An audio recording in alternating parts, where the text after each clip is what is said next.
السلام عليكم ورحمة الله وبركاته حبايبي. النهاردة طلاب الصف الثاني الثانوي على ميعادنا النهاردة في الوحدة رقم 2 اللي اسمها تيد هيوز. تيد هيوز ده اسم المؤلف اللي كتب لنا قصة The Iron Woman. أول حاجة عندنا هي listening text، النص الاستماع اللي بيبدأ ب Ted Hughes is a British writer. Ted Hughes كاتب بريطاني. A lot of people think that Ted Hughes was the best English poet of the 20th century. يقول إن بعض الناس أو الكثير من الناس بيعتقد إن تيد هيوز ده أفضل شاعر في تاريخ الأدب الإنجليزي في القرن العشرين. Not many people، مش ناس كتير know that he also wrote wonderful books for children. يقول إن مش في ناس كتير تعرف إن هو أيضا كتب قصص أو كتب كتير للأطفال. The most famous of these is the Iron Woman أو the Iron Man. أشهرها كان the Iron Man which was written in 1968 اللي اتكتبت في سنة 68 and was later made into a film واتعملت بعد كده أو اتحولت لفيلم. The Iron Woman was written many years later وبعد كده بسنوات عديدة اتكتبت Iron Woman in 1993. The Iron Woman The Iron Man appears again بتبدأ تظهر تاني and helps the Iron Woman to save the earth from the dangers of pollution. بتنقذ البشرية أو كوكب الأرض من خطر أو أخطار البولوشن التلوث. Ted Hughes was born in 1930 in Yorkshire.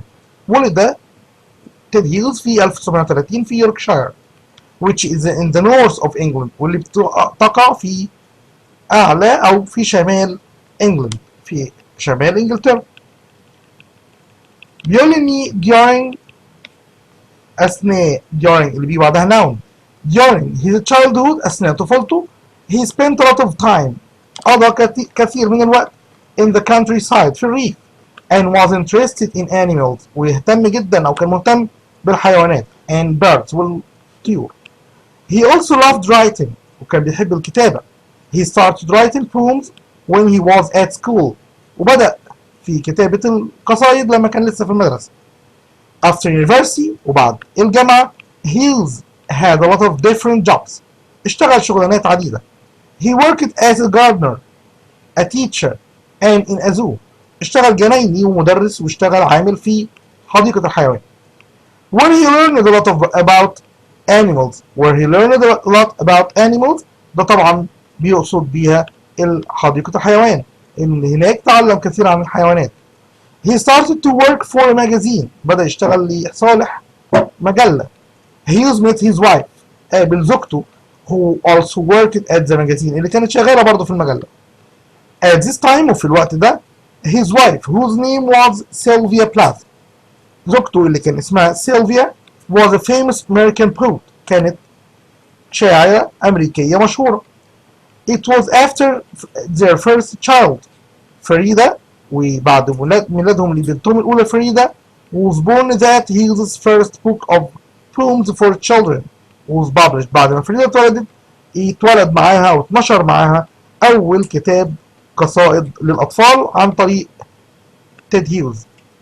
It came out اتنشر in 1961 في 1961 and was called Meet My Fox وسمي Meet My Fox. The poems that were in the book describe each member of the family in an amusing way. القصائد اللي في الكتاب ده كانت بتوصف كل شخص أو كل فرد أو كل عضو في العائلة بشكل مدهش. Hughes enjoyed reading his poems to his children. Hughes كان بيستمتع بقراءة قصائده لأطفاله. One of them is a story about a dragon that wants to visit the Queen of England. واحدة من القصائد كانت عن dragon تنين عايز يزور ملكة إنجلند أو إنجلترا. Hughes also wrote several plays for children. كتب كمان بعض أو الكثير من مسرحيات الأطفال. And some of them are now taught in English schools.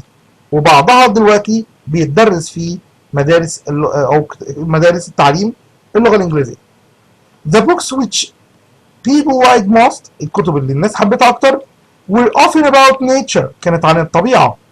Hughes also Breton أو Hughes was also Breton's poet laureate from 1984 until his death in 1998.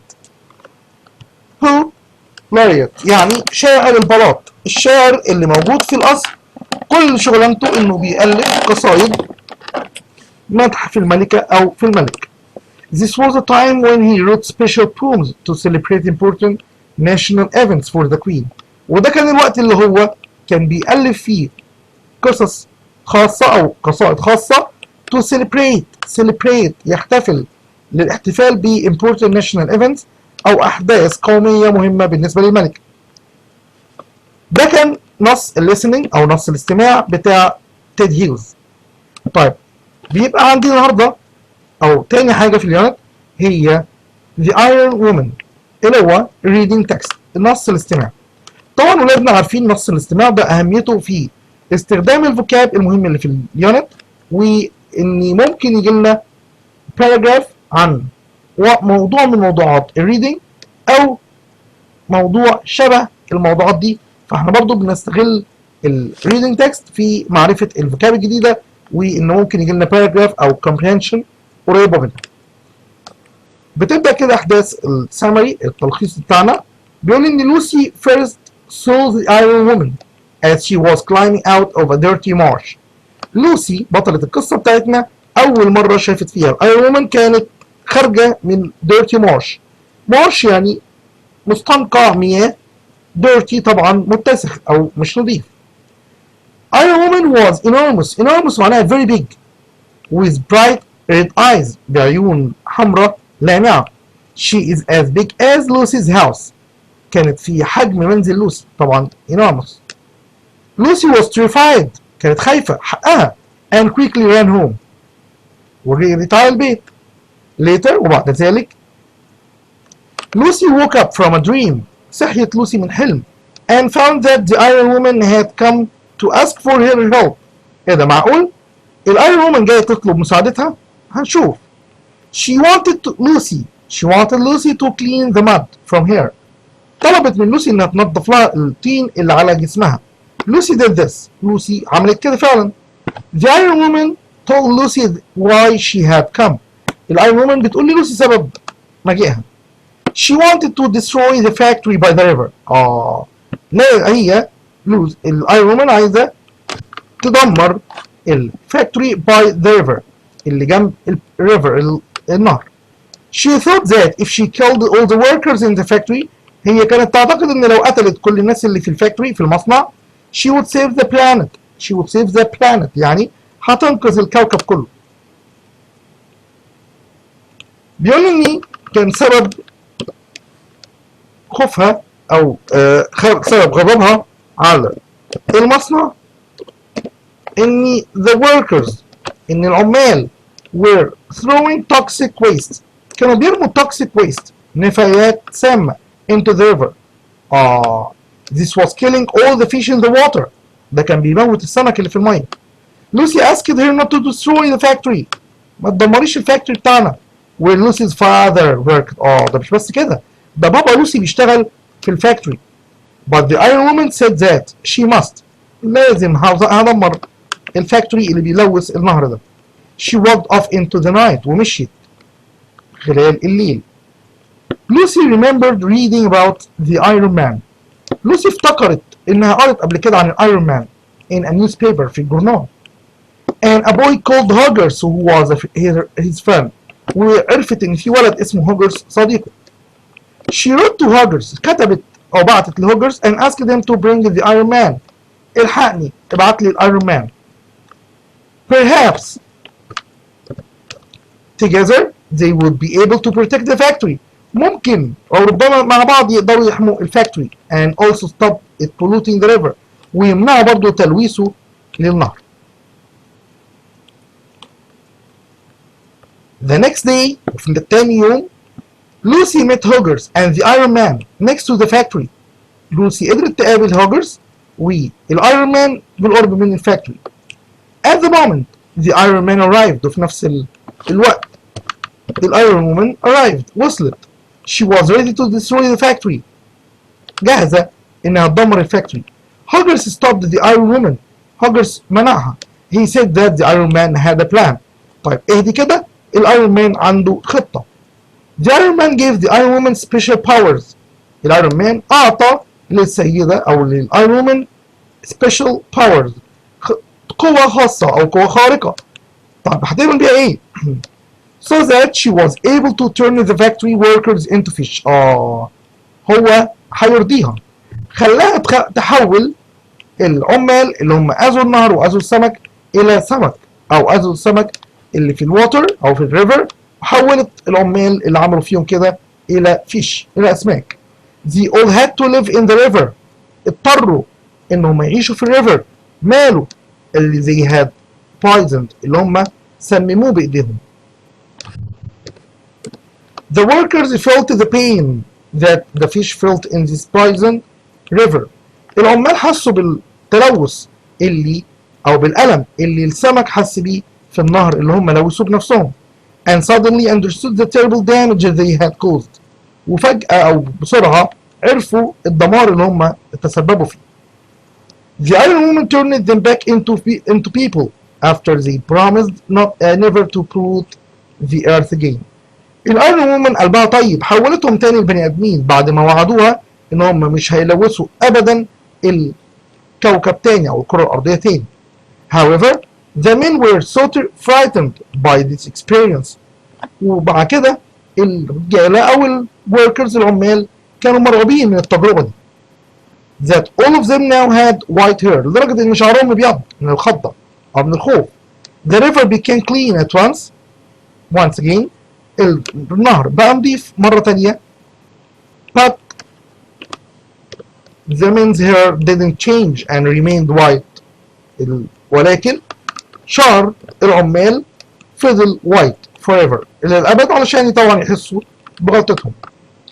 أهم الكي ووردز، أهم الكلمات الموجودة في اليونت هي author, interested in, ask for, bleach, iron, birds, mud, amass, branch, describe, planet, maze, put, member, throw, gases, laureate, amazing, toxic, tobacco, century, dragon, toxin, chemical, gardener, queen, waste, expression, magazine, England, protect, taste, amusing, several, pollute, situation, death, plays, pollution, unkind.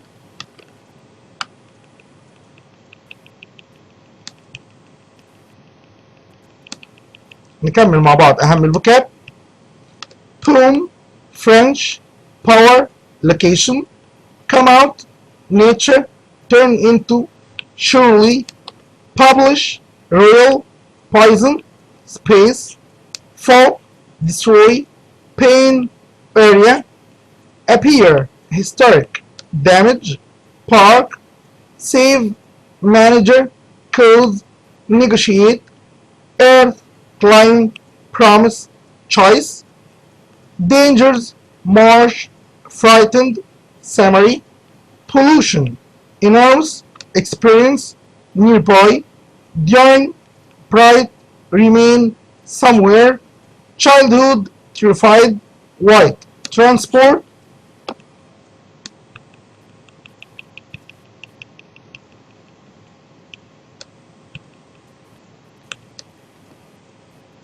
countryside, dream, forever, owner, environment, later, human, final.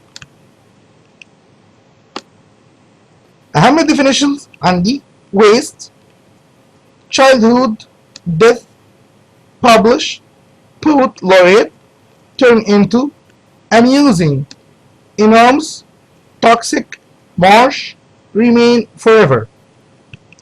ونسيبكم مع choose the correct answer بعض الأسئلة اللي جت على الفوكاب. بعد ما تحفظ الفوكاب كويس وتقرا الديفينيشنز كويس، هتحل معانا choose the correct answer الاختيارات ديت وبعد كده اعمل ستوب، اعمل بوز للشاشه وحل كل الاختيارات واكتبها لنا او اكتب لنا الاجابات في الكومنتس.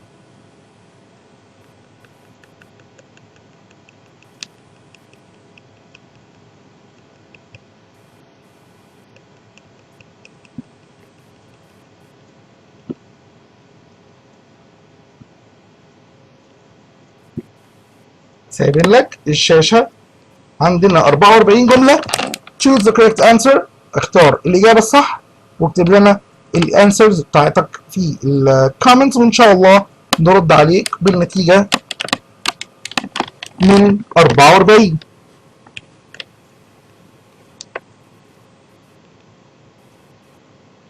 نبدا جزء الجرامر اللي موجود في اليونت، درس مهم جدا جدا جدا، relative pronouns او ضمائر الوصل. ضمائر الوصل النهارده عندي who وhom which وذات وwhose where when. نبدا بهو او ذات. هو او ذات هنستخدمهم لربط بين جملتين محل اسم او ضمير مكرر في الجمله الثانيه. ممكن نستخدم تحل محل فاعل او فاعل عاقل وتوضع بعد الفاعل الذي تصفه، ويمكن استخدام ذات بدلا من هو. احمد is my friend he won the prize. لو انا حبيت استخدم هو بدلا من احمد اللي هو انا قلت هنا احمد مره وكررتها هنا بهي. طب هقولها ازاي؟ هقولها احمد هو او ذات won the prize is my friend. احمد هو او ذات who won the prize is my friend. طيب لو انا عايز استخدم هو لما اعبر بيه عن المفعول هلاقي ان ممكن كمان استخدم هوم. يبقى اقدر اقول ان هو بتساوي هوم. امتى؟ لما اجي اتكلم عن مفعول. لما اجي اتكلم عن مفعول اقدر استخدم هوم بدلا من هو. اقول لك احمد is my brother you met him yesterday. you met him yesterday. طب لو حبيت استخدم هوم هقول احمد whom you met yesterday is my brother. او طبعا اقدر استخدم هو او ذات. هو او ايه؟ او ذات.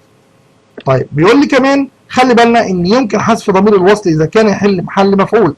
ممكن اقول كده that's the man you are talking about. that's the man whom او who او that you are talking about او that's the man you are talking about على طول. اقدر طالما البروناون بيعبر عن object عن مفعول اقدر احذفه ومش هيأثر في معنى الجملة بأي شيء. يفضل حرف الجر زي ما هو بعد الفعل او يضع قبل ضمير الوصل whom وليس هو ذات. خلي بالنا اقدر اجيب حرف جر قبل whom ولكن ما اقدرش ابدا استخدم حرف جر قبل هو او ذات. قول لي that's the man about whom you are talking about او that's the man about whom you are talking. ده الشخص اللي انت بتتكلم عنه. طيب بالنسبه لويتش او ذات هستخدم برضو فاعل او مفعول بس مع غير العاقل. The books are all mine. كل الكتب بتاعتي. They are on the shelf. هم على الرف. shelf رف الكتب. طب اقدر استخدم which او that؟ ممكن اقول the books which او that are on the shelf are all mine. الكتب اللي على الرف كلها بتاعتي. I open the window. It overlooks the garden. طيب I open the window which او that overlooks the garden. طيب حرف الجر ممكن يفضل قبل الفعل، خلي بالنا فيه مع which بس برضو ما اقدرش استخدم حرف جر مع that. He bought a new car. He made an accident with it. يبقى ممكن اقولها he bought a new car which او that he made an accident with. طب لو حبيت استخدم with قبل which هل اقدر ساعتها استخدم that؟ قال لي لا طبعا. هنقول كده he bought a new car with which he made an accident. اللي بيها عمل accident. اوكي. طب نركز معانا في جملة تانية او استخدام تاني. هنستخدم هوز. هوز مش هيكون ليها معنى محدد لان هوز هتستخدم للتعبير عن الملكية بدلا من ضمائر الملكية my او his او her او its او your او their او our، وهيبقى معناها ملكي، ملكه، ملكها، ملك حد غير عاقل، ملكك، ملكهم، ملكنا. طيب that the man his son succeeded هقدر اقولها اشيل his او اقدر اشيل ضمير الملكيه his واقول او صفه الملكيه his واقول that the man whose son. يبقى whose بتقول لي ان دايما اللي بعدي ملك اللي قبلي. whose son اللي ابنه، يبقى الابن ده بتاع مين؟ ملك مين؟ that man الراجل ده. يبقى that man that's the man whose son succeeded هو ده الراجل اللي ابنه نجح. طب اقدر استخدم where للتعبير عن المكان. اقدر اقول لك كده this is the house we live in it now. طب اقدر عشان الجمله يبقى جمله واحده اقول لك this is the house where we live اللي احنا عايشين فيه او حيث نعيش. طب في الجمله دي اقدر استخدم where which بدلا من where؟ قال لي اه طبعا، ولكن هزود مع which حرف جر يدل على المكان. هحط مع which حرف جر يدل على المكان، لان هنا house هو اسم كده عاقل فعلا، ولكن هو في نفس الوقت مكان. طب لو انا استخدمت which هبقى عبرت عن انه غير عاقل. طب الصفه المكانيه بتاعته قال لي هنستخدم معاها حرف جر علشان نبقى كده وفينا الجمله حقها. هتبقى this is the house in which we live او this is the house which we live in. يعني اقدر اجيب حرف جر في الاخر او قبل which. طب بالنسبه لوين اللي معناها عندما بتعبر عن الزمن، اقول لك it's the month July انه شهر يوليو. طب الجمله الثانيه we go on holiday احنا بنروح الاجازه او بنقضي الاجازه فيه. طب عشان يبقى الجمله واحده اقول لك it's the month July when we go on holiday هو ده شهر يوليو اللي احنا فيه بنطلع اجازه. طب مع بعض الملحوظات كده اني اقدر استخدم which زي ما اتفقنا بدلا من where او when ولكن مع حرف جر. طب والثانيه او ملحوظه جديده يمكن حذف هو او which عندما تحل محل الفاعل لو جه بعدها verb to be، ولو جه بعدها verb to be او مبني للمجهول ويحذف verb to be ساعتها. طب ازاي؟ لما اقول لك the boy who was punished yesterday got the worst marks الولد اللي اتعاقب امبارح حصل على اسوأ درجات. طب هنا اقدر اشيل هو؟ قال لي ايوه، ولكن لو شلت هو شيل كمان verb to be. لو شلت هو اشيل كمان verb to be عشان تبقى the boy احط كمان كده the boy punished yesterday got the worst marks. يبقى كده انا عارف ان انا كده بتكلم عن the boy. The food which was left in the dirty container has turned bad. The food left يبقى انا لما شلت which شلت مع was verb to be. يبقى the food left in the dirty container has turned left or has turned bad. طب خلي بالنا ربط الجمل ديت. I like my grandfather best. I like my grandfather best. عايز استخدم هو. هقول ايه؟ هقول my grandfather is the person who I like best. طيب I like English best for all the subjects at school. عايز استخدم which هقول English is the subject which I like best of all the subjects at school. We had a picnic here last year. طب عايز استخدم where؟ لو هقول this is the place where we had picnic last year. This is the place where we had picnic last year. طيب I bought a silk shirt. اشتريت قميص حرير. عايز استخدم which؟ يبقى the shirt which I bought was made of silk. I met a lady with blonde hair. قابلت امرأة شعرها أشقر. The lady who I met had blonde hair. I met a lady with blonde hair. Whose؟ يبقى I met a lady whose hair was blonde.